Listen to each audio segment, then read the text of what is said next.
Dear student, আসসালামু আলাইকুম। আচ্ছা, আজকে আমরা যে চ্যাপ্টারটা শুরু করব সেটা হচ্ছে আমাদের ইন্টারমিডিয়েট ফার্স্ট পার্টের সেকেন্ড চ্যাপ্টার। সেই সেকেন্ড চ্যাপ্টারে আমরা থার্ড চ্যাপ্টারে আমাদের আছে সরলরেখা। সরলরেখা সম্পর্কে আমাদের ক্লাস নবম দশম শ্রেণীতে আমরা অনেক কিছু শিখেছি, বাট সরলরেখাতে আমাদের ইন্টারমিডিয়েট সেকেন্ড পেপার যেটা আছে, সেকেন্ড পেপার বিভিন্ন জায়গায় সরলরেখা সম্পর্কে আমাদের ধারণা থাকতে হবে। সেকেন্ড পেপারের মধ্যে আমাদের যেরকম কনিক্স আছে, কনিক্স প্লাস ফার্স্ট পার্টের বৃত্ত, এই সকল জায়গায় আমাদের সরলরেখা সম্পর্কে ভালো ধারণা থাকতে হবে। আমরা এখন সরলরেখার ফার্স্ট যে চ্যাপ্টার, সেই চ্যাপ্টারটা যদি আমরা খেয়াল করি, সেক্ষেত্রে প্রথম চ্যাপ্টারের নাম চ্যাপ্টার 3.1 মূলত আমাদের 3.1 এ সরলরেখার দুইটি বিষয় নিয়ে আমরা প্রথমে আলোচনা করব। একটা হচ্ছে পোলার স্থানাঙ্ক আর একটা কার্টেসীয় স্থানাঙ্ক।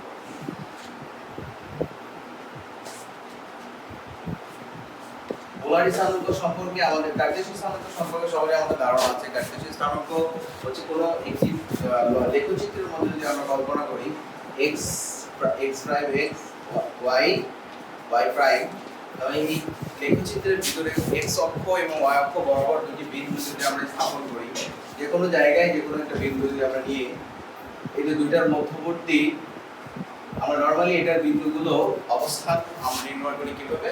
কার্টেসীয় স্থানাঙ্কের মাধ্যমে। কার্টেসীয় স্থানাঙ্কেতে কয়েকটি বিন্দু, যে কোনো বিন্দুকে আমরা আইডেন্টিফাই করি a b বা সামথিং কোনো কিছু দিয়ে, এবং এই বিন্দুগুলোকে, এই বিন্দুদের স্থানাঙ্ক আমরা x1 y1 বা x2 y2 এভাবে আমরা লিখি, এবং এই প্রসেসটাকে বলা হয় কার্টেসীয় স্থানাঙ্ক। এই কার্টেসীয় স্থানাঙ্ক এবং এই কার্টেসীয় স্থানাঙ্কের মাধ্যমে কোন একটি বিন্দুর অবস্থান নির্ণয় করা হয়। কারণ বিন্দুর অবস্থান নির্ণয় করা হয় বলতে আমরা যখন এইটা হচ্ছে মূল বিন্দু বা অরিজিন, মূল বিন্দু থেকে কোন একটি লেখচিত্রতে আমরা নরমালি যে বিন্দুগুলি স্থাপন করি, বিন্দুগুলো সাধারণত লেখচিত্রের মাধ্যমে x অ্যাক্সিস বরাবর x এর ভ্যালু এবং y অ্যাক্সিস বরাবর y এর ভ্যালু অবস্থান করে। এখন আমরা নরমালি যদি বলি y অক্ষ থেকে এই বিন্দুর দূরত্ব কত দূর হবে, তাহলে সেক্ষেত্রে আমরা সেটা নির্ণয় করতে হলে y অক্ষ থেকে এই বিন্দুর দূরত্বটা হবে আলটিমেটলি y টা হচ্ছে x এর সমান্তরালে যে ভ্যালুটা হবে সেটাই হচ্ছে মূলত y অক্ষ থেকে এই বিন্দুর দূরত্ব। তাহলে এখানে y অক্ষ থেকে এই বিন্দুর দূরত্ব হবে x এর সমান। x টা হচ্ছে এখান থেকে মূল বিন্দু থেকে যতটুকু দূরত্ব হবে সেটাই মূলত x এর ভ্যালু। এবং x অক্ষ থেকে এই বিন্দুর স্থানাঙ্ক নির্ণয় করতে হলে আমরা নরমালি যদি দূরত্বটা দেখি, এটা হচ্ছে তার x অক্ষ থেকে এই বিন্দুর দূরত্ব, এবং সেটার ভ্যালু বলা হয় y এর ভ্যালুটাই মূলত, বা y কে আমরা নরমালি আরেকটা যদি জানি x ইকুয়াল টু আমরা ভুজ, বা y ইকুয়াল টু আমরা জানি কোটি। এই ভুজ এবং কোটি মূলত কার্টেসীয় স্থানাঙ্কগুলো লেখচিত্রে স্থাপন করার পর যে বিন্দুগুলো পাওয়া যায় সেগুলোকে আমরা নরমালি কার্টেসীয় স্থানাঙ্ক বলে থাকি। এখন আরেকটা হচ্ছে পোলার স্থানাঙ্ক। পোলার স্থানাঙ্কটা হচ্ছে, এটাও বিন্দুর অবস্থান নির্ণয় করা হয়, এবং তাদের মধ্যে আমরা নরমালি যখন x অ্যাক্সিস এবং y অ্যাক্সিস বরাবর যে বিন্দুর অবস্থানটা, যদি কোনো একটা মূল বিন্দু থেকে এই পর্যন্ত একটা বিন্দু এবং এটা হচ্ছে b একটি বিন্দু, এখান থেকে আমরা মূলত বিন্দুর পোলার স্থানাঙ্ক দেখতে আমরা যদি দেখি r, থিটা, এভাবে আমরা এটাকে নির্দেশ করি, এবং rটাকে বলা হয় মডুলাস এবং থিটাকে বলা হয় আর্গুমেন্ট। মূলত হচ্ছে rটা হচ্ছে মডুলাস, হচ্ছে x অ্যাক্সিস বরাবর, x অক্ষ বরাবর এবং y অক্ষ বরাবর আমরা যদি বিন্দুটা কল্পনা করি, তাহলে এই বিন্দুটার মান হচ্ছে x, এটা হচ্ছে y। তাহলে সেক্ষেত্রে এই বরাবর আমরা অনুভূমিক অংশকে x equal r cos theta এবং y অক্ষ বরাবর এটাকে আমরা r sin থিটা প্রকাশ করতে পারি। দেখো এখান থেকে আমরা যদি এটার মডুলাস বের করতে চাই, মডুলাসটাকে বলা হয় আর, মডুলাসটাকে বলা হয় আর। তাহলে এই মডুলাসের মানটা আমরা বের করতে হলে আমরা নরমালি যদি পিথাগোরাসের ফর্মুলাটা ব্যবহার করি, অতিভু স্কয়ার ইকুয়াল লম্ব স্কয়ার প্লাস সম স্কয়ার, তাহলে সেক্ষেত্রে আই স্কয়ার ইকুয়াল টু ও স্কয়ার, ও স্কয়ার যদি আমরা আনুভূমিক কল্পনা করি তাহলে সেক্ষেত্রে আসছে এখানে আর cos theta whole square plus আর sin theta whole square. Ultimately কিন্তু এখানে r square cos square theta plus r square sin square theta. তো এখানে r স্কয়ার কমন নিলে cos square theta plus sin square theta, তাহলে ultimately শুধু r square, তাহলে r square শুধু r square. আমরা যে এটাকে মডুলাসটাকে r টা ধরেছি এবং এই দুইটার প্রমাণ দিয়ে দেখলাম যে আসলে x এক্সিস এবং y এক্সিস বরাবর পিথাগোরাসের ফর্মুলা বের করলে r স্কয়ারই বিদ্যমান থাকে।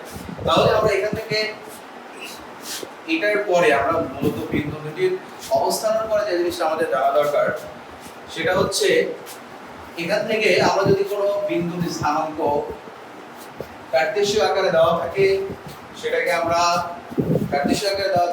আমরা কিছু পরিবর্তন করতে পারবো পোলার স্থানাঙ্ক। আমরা আরেকটা জিনিস খেয়াল করব, এটা খুব মনোযোগ সহকারে দেখলে আমরা জিনিস ক্লিয়ার আরো বেশি হবে যে কার্টেসীয় থেকে পোলার স্থানাঙ্ক যখন আমরা পরিবর্তন করব, পোলার স্থানাঙ্ক যখন আমরা কার্টেসীয় স্থানাঙ্ক থেকে পোলার স্থানাঙ্ক, তার মানে আমরা নরমালি লেখচিত্রে যে বিন্দুগুলো স্থাপন করি সেই বিন্দুগুলো থেকে আমরা তার মডুলাস এবং আর্গুমেন্টের মান বের করব। এটাই মূলত হচ্ছে কার্টেসীয় থেকে পোলার স্থানাঙ্ক বের করা।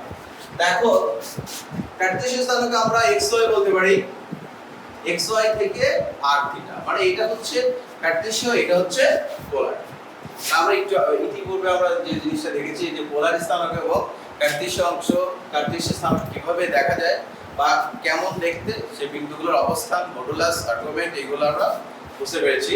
এখান থেকে যদিও আমাদের বলতেছে কার্টেসীয় থেকে পোলার স্থানাঙ্ক বের করতে হবে, তো কার্টেসীয় থেকে যখন পোলার স্থানাঙ্ক আমরা বের করব, কার্টেসীয় বিন্দুগুলো হচ্ছে xy আর r থিটা। এখন সাপোজ x এর মান যদি দেওয়া থাকে, x y এর আকারে দেওয়া থাকে, এখানে r এর মান বের করতে হবে এবং থিটার মান বের করতে হবে। তাই আমরা এখন এই যে এই বরাবর হচ্ছে x এক্সিস, এখানে r cos থিটা, এই বরাবর r sin theta. So x axis কে আমরা r cos theta, y axis কে আমরা r sin থিটা ব্যবহার করি। তো এখন x ইকুয়াল আমরা জানি r cos theta, y equal r sin theta. তো এখন আমাদের মূলত এই যে মডুলাসটা আমরা xy থেকে আমরা কনভার্ট করব কিসে, পোলার স্থানাঙ্ক। xy থেকে ry r থিটাতে প্রকাশ করতে হলে আমরা এখন r এর মান যদি বের করতে চাই, r সমান আমরা বলতে পারি x2 প্লাস, এই ফর্মুলাগুলো আমরা একটু খাতায় নোট করে রাখবো যাতে পরবর্তীতে আমরা এটা ট্রান্সফার করতে আমাদের সুবিধা হয়। তো r এর মান হচ্ছে √x2 প্লাস এবং এটাকে বলা হয় মডুলাস। মডুলাস বের করার পরে আমরা এখানে আর্গুমেন্ট বের করব, এটা equal tan inverse y divided x। এখান থেকে আমরা কি করতে পারি, মডুলাস বের করতে পারবো এবং আর্গুমেন্ট বের করতে পারবো। এই দুইটা বের করলে আমরা আলটিমেটলি কার মান পাবো, r এবং থিটা। তারপর আলটিমেটলি আমাদের নরমালি দেওয়া ছিল কার্টেসীয় স্থানাঙ্ক, আমরা কি করলাম, ডাইভার্ট করলাম কিসে, আর্গুমেন্ট এবং মডুলাসে। তারপরে এখন আমরা সেম অপোজিট পার্টও হইতে পারে। আমরা আরেকটা জিনিস দেখবো, এখানে যদি আমরা একটা খেয়াল করি, আমরা কার্টেসীয় থেকে পোলার করেছি, এবার যদি পোলার থেকে আমরা যদি পোলার মূলত পোলার এবং কার্টেসীয় দুটাই বিন্দুর অবস্থান নির্ণয় করে। পোলার থেকে যদি আমি কার্টেসীয় স্থানাঙ্ক নির্ণয় করি, সেক্ষেত্রে আমাদের যে ব্যাপারটা থাকবে পোলার থেকে কার্টেসীয় বলতে আমরা বোঝাচ্ছি এখানে পোলার স্থানাঙ্ক দেখতে r, থিটা, থিটা থেকে বের করতে হবে কিসে, x y।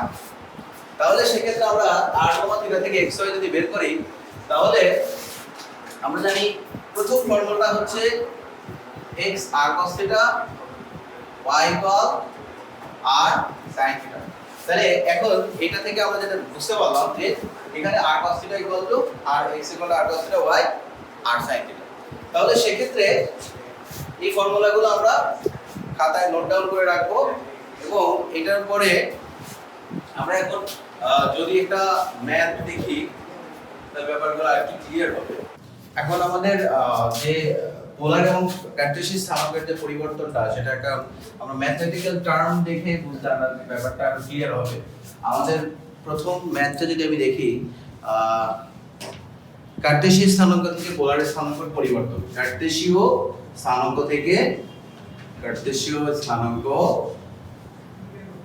থেকে পোলারের স্থানাঙ্ক। তাই আমাদের এখানে কার্টেসীয় থেকে পোলারের স্থানাঙ্ক পরিবর্তন যদি আমি করতে চাই তাহলে বোঝা যাচ্ছে আমরা গত যে ফর্মুলাগুলো লিখেছি সেখান থেকে আমরা বুঝতে পারি যে xy আকারে দেওয়া থাকলে সেটাকে আমরা কনভার্ট করব কিসে r, থিটা তে। তো এখন আমাদের একটা বিন্দু যদি দেওয়া থাকে লাইক এটা ঢাকা বোর্ড 2019 এ আসছে 3√3 এটাকে আমরা দেখলেই বুঝতে পারবো এটা কি কার্টেসীয় স্থানাঙ্ক নাকি পোলার স্থানাঙ্ক। নরমালি কার্টেসীয় স্থানাঙ্ক x এবং y এর ভ্যালু দেবে, বাট পোলার স্থানাঙ্ক সাধারণত r এবং থিটা, আলটিমেটলি মডুলাস এবং উৎপন্ন কোণের মান দেওয়া থাকে। উৎপন্ন কোণের মান সাধারণত আমরা এটাকে 5/2 90 ডিগ্রি, 5/4 45 ডিগ্রি, 5/3 60 ডিগ্রি এইভাবে লেখা হয়। এটা আমরা যদি এটাকে রেডিয়ান আকারে লিখতে হয় তাহলে এখন আমরা এইটা দেখলে বুঝতে হবে এটা কি ধরনের স্থানাঙ্ক। and 3, এটা দেখলে আমাদের বুঝতে হবে এটা কার্টেসীয় স্থানাঙ্ক। কিভাবে বুঝবো? যদি এখানে উৎপন্ন কোণ দেওয়া থাকতো তাহলে আমরা বুঝতে পারতাম কি এটা পোলার স্থানাঙ্ক। কিন্তু এখানে যেহেতু কোনো উৎপন্ন কোণ নাই, এটা শুধু দুটো বিন্দু দেওয়া আছে, তাহলে এটা কি স্থানাঙ্ক? কার্টেসীয় স্থানাঙ্ক। তো কার্টেসীয় স্থানাঙ্ক থেকে আমাদের পোলার স্থানাঙ্ক বের করতে হলে আমাদের কি লাগবে? r লাগবে, আর কি লাগবে? থিটা। আমরা যে সূত্রগুলো শিখেছি সেখান থেকে আমরা যদি দেখি এখানে x এর ভ্যালু x3, y √3। এখান থেকে যদি আমি এখন মডিউলাস r বের করতে চাই তাহলে r সমান সমান আমরা জানি x² + y²। তাহলে x এর ভ্যালু কত? 3² + √3²। তাহলে এখানে 9 প্লাস √3 কি স্কয়ার করলে কত হবে? 3। তো এখন 9 + 3 = √12। তো এখন আমরা নরমালি অনেকেই ক্যালকুলেটর ছাড়া √12 কে ভেঙে লিখতে পারে না, সেটা আমরা সেই ক্ষেত্রে এটা শিখবো 4 × 3, যে বা এটাকে লসাগু করে এটাকে ভাঙা যায়। 4 × 3 যদি করা যায়, 4 কে রুট করলে আমরা কি পাওয়া যায়? 2। কিন্তু √3 মানে এই 3 যদি আমরা এটাকে √ নেই, এটাকে ভগ্নাংশ আকারে আসে, সেখানে এটা আমরা কিভাবে রাখবো? 2√3 আকারে রাখবো। তো 2√3 আকারে যদি থাকে তাহলে এখানে আমাদের এটার ভ্যালু কত আসতেছে? 2√3। তো এইটা হচ্ছে তার কি মডিউলাসের মান। এবং এই দুইটা বিন্দু x এবং y অ্যাক্সিসের সাথে কত ডিগ্রি কোণ উৎপন্ন করেছে সেটার ভ্যালুটাই হচ্ছে থিটা বা আর্গুমেন্ট, যেটাকে বলা হয় আর্গুমেন্ট। তাই এখন আমরা সেক্ষেত্রে আমরা আর্গুমেন্ট বের করতে হলে tan থিটা, নরমালি আমরা একটু আগে ফর্মুলা লিখেছি যে ফর্মুলাটা, সেই ফর্মুলা আমরা লিখে রাখলে পরবর্তীতে সেটার সাথে মিলাতে আমাদের সুবিধা হবে এবং ম্যাথের সূত্রগুলো ভালো মাথায় থাকলে এটা আমাদের ম্যাথ করা আরো ইজি হবে। তাহলে y/x, তাহলে tan ইনভার্স। আমাদের এখানে আমাদের কোয়ার্টারের হিসাব আছে। কোয়ার্টারের হিসাবটা যখন করতে হবে যখন আমরা দেখব যে x prime x, y and y prime. এই কোয়ার্টারের হিসাব অনেকে আমাদের দেখা গেল ভুলে গেছি, কিন্তু আমরা অনেকেই পারি। এটা প্লাস প্লাস, যেটা হচ্ছে x অ্যাক্সিস এবং y অ্যাক্সিস বরাবর যদি এটাতেই প্লাস প্লাস থাকবে, একটাতে মাইনাস প্লাস, এটাতে মাইনাস মাইনাস, এটাতে প্লাস মাইনাস। তাই এর প্রথম কক্ষপথ এটা আমরা জানি first quadrant, second quadrant, third quadrant and fourth quadrant. First কোয়াড্রেন্টে আমরা জানি x এবং y দুটাই পজিটিভ। তাহলে ফার্স্ট কোয়াড্রেন্টে এটাকে আমরা প্রথম কক্ষপথ বা ফার্স্ট কোয়াড্রেন্ট যেটা, সেটাতে আমরা জানি 0 থেকে 90 ডিগ্রির ভিতরে। এখান থেকে এই পর্যন্ত আমি কাউন্ট করি 0 থেকে 90 ডিগ্রির ভিতরে। আর এরপর এটা যদি এই পাশে চলে আসে, আলটিমেটলি এটাকে আমরা তাহলে লিখতে পারবো π/2 - থিটা। এটা হচ্ছে π/2 + থিটা, বাট পাই থেকে থিটা কমে যাবে। তো এই জায়গায় পয়েন্টটা যদি আমি কল্পনা করি, এই পয়েন্টটাতে দেখা যাচ্ছে π/2 + থিটা, মানে কি 90 ডিগ্রিকে ক্রস করে সামনে চলে আসছে এবং এই ঘরটা হচ্ছে π - থিটা। আর এই ঘরটা আমরা যদি খেয়াল করি এটা হচ্ছে পাই প্লাস থিটা বা 3 into pi by 2 minus theta. আর এই ঘরটা হচ্ছে 3 into pi by 2 plus theta আর একটা হচ্ছে 2 পাই মাইনাস থিটা। ঠিক এই ঘরটা হচ্ছে 2 পাই প্লাস থিটা। তো এখন আমাদের এখানে tan ইনভার্স y এর ভ্যালুটা হচ্ছে √3 আর x এর ভ্যালু হচ্ছে শুধু 3। তাহলে এখন এটাকে যদি আমি ভাঙি তাহলে আলটিমেটলি tan ইনভার্স 1/√, থাকে। এটা কিভাবে থাকে আমরা যদি এটা খেয়াল করি √3 এটাকে ভাঙাটা আমাদের শিখতে হবে। √3 নিচে √3 ইনটু √3 আলটিমেটলি কাটাকাটি গেলে 1/√3। তাহলে এই যে tan ইনভার্স 1/√3 এটার পরিবর্তে আমরা কি লিখতে পারি tan কত ডিগ্রির মান 1/√3। আমরা যদি দেখি একটা ফর্মুলা জাস্ট একটা ডিজিট মনে রাখলেই কিন্তু আমরা এটা বের করতে পারি। সেটা হচ্ছে 0139। এটা কিন্তু আমি 3 দ্বারা ভাগ করি তাহলে আলটিমেটলি আমাদের সেই tan ইনভার্স 1/√3 এর ভ্যালু কত আসে এটা আমরা বুঝতে পারবো। এটা 0 ডিগ্রি, এটা কত 30 ডিগ্রি, 45 ডিগ্রি, এটা 60 ডিগ্রি। আর আমরা জানি tan 90 ডিগ্রি কি অসংজ্ঞায়িত, তাই যেটাকে সংজ্ঞায়িত করা যায় না। তো যাই হোক আমাদের 1 এই বরাবর যদি কল্পনা করি এটা হচ্ছে 30 ডিগ্রি। 30 ডিগ্রি হলে ওটার পরিবর্তে আমরা 1/√3 লিখতে পারি এটার পরিবর্তে। তাহলে 1/√3 মানে tan 30 ডিগ্রি। tan 30 ডিগ্রিকে কি বলা যায় tan inverse into tan 30 degree. কিন্তু আমরা একটা জিনিস খেয়াল করব পাই বাই 6 ইকুয়াল 30 ডিগ্রি। একটু আগে আমরা লিখেছিলাম রেডিয়ান আকারে প্রকাশ করতে হয় নরমালি, আর বৃত্তীয় মান আর একটা রেডিয়ান মান। তো এটাকে tan পাই বাই কত লিখব 6। তো এই tan চলে গেলে আলটিমেটলি এখানে থাকবে কত পাই বাই 6। কার্টেসীয় থেকে আমরা পোলার স্থানাঙ্ক বের করলাম। এখন আমরা বের করব পোলার স্থানাঙ্ক থেকে কিভাবে কার্টেসীয় স্থানাঙ্ক বের করা যায়। তাহলে পোলার স্থানাঙ্ক থেকে কার্টেসীয় স্থানাঙ্ক, এটার জন্য আমাদের যেটা লাগবে আমরা নরমালি জানি পোলার স্থানাঙ্ক দেখতে কেমন r, থিটা, বা এটাকে মডুলাস এবং এটার হচ্ছে থিটা এর মান থাকবে। এটাকে বের করতে হবে x y বা x and y এর ভ্যালু বের করতে হবে। তো এরকম যদি আমরা একটা ম্যাথ খেয়াল করি তাহলে সেই ক্ষেত্রে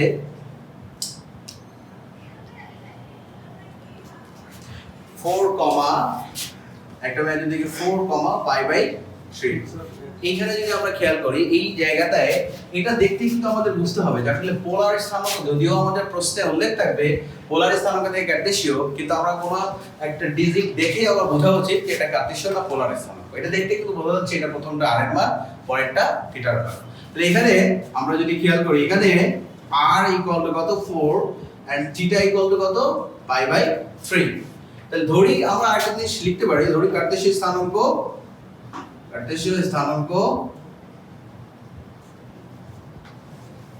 x y।